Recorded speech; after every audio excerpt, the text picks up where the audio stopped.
Assalamualaikum warahmatullahi wabarakatuh.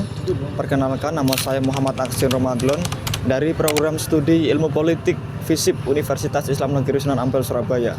Dalam video ini saya akan membahas tentang salah satu pemikir besar dalam sejarah Indonesia, yaitu Bung Karno, ataupun yang sering kita kenal sebagai Presiden pertama Republik Indonesia. Kita akan mengupas bagaimana pemikiran membentuk fondasi bangsa ini, mulai dari Marxisme hingga perjuangannya melawan imperialisme. Pemikiran pertama dari Bung Karno yaitu Marxisme, ataupun istilah ini Bung Karno ciptakan ketika bertemu dengan seorang petani bernama Marhen di Bandung. Marhen memiliki tanah dan pertanian sendiri, tetapi tetap hidup dalam keterbatasan. Dari sinilah Bung Karno menyimpulkan bahwa rakyat kecil di Indonesia bukan buruh proletar seperti dalam teori Karl Marx, melainkan kelompok mandiri yang dieksploitasi oleh sistem kapitalis dan imperialisme. Nah, Marxisme ini merupakan ideologi yang menekankan kemandirian ekonomi rakyat kecil. Bung Karno ingin memastikan bahwa petani, nelayan, dan buruh memiliki alat produksi sendiri dan tidak bergantung pada kapitalisme asing.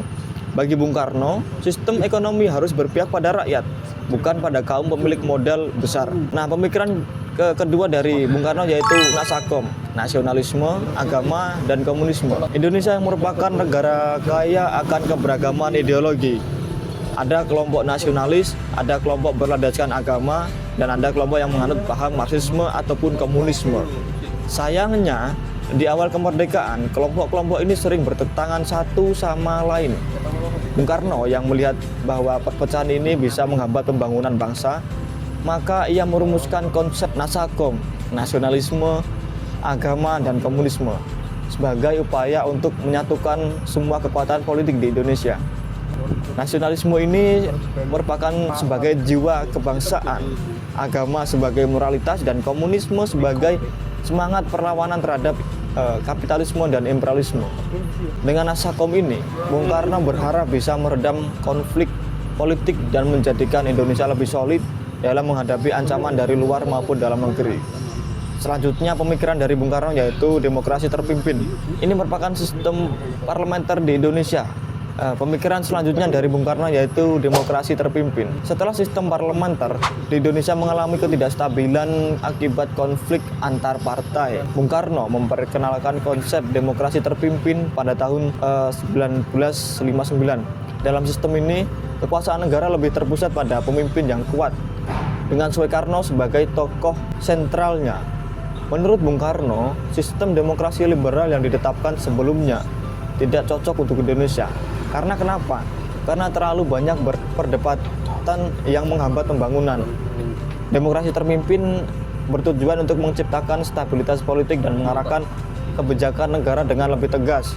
Namun, tentunya konsep ini juga menuai kritik karena dianggap mengurangi peran oposisi dan kebebasan politik. Tapi meskipun begitu, Soekarno tetap berpegang pada gagasan bahwa bangsa Indonesia butuh pemimpin yang kuat untuk menghadapi tantangan zaman seperti itu. Pemikiran selanjutnya dari Bung Karno yaitu imperialisme dan politik bebas aktif. Nah, sebagai pemimpin negara yang baru merdeka, katakanlah, Bung Karno sangat menentang imperialisme dan segala bentuknya. Ia menciptakan istilah neokolonialisme dan imperialisme. Hal ini untuk menggambarkan bagaimana negara-negara besar masih berusaha mengontrol negara berkembang secara ekonomi dan politik. Untuk melawan ini, Soekarno mengusung politik luar negeri bebas aktif.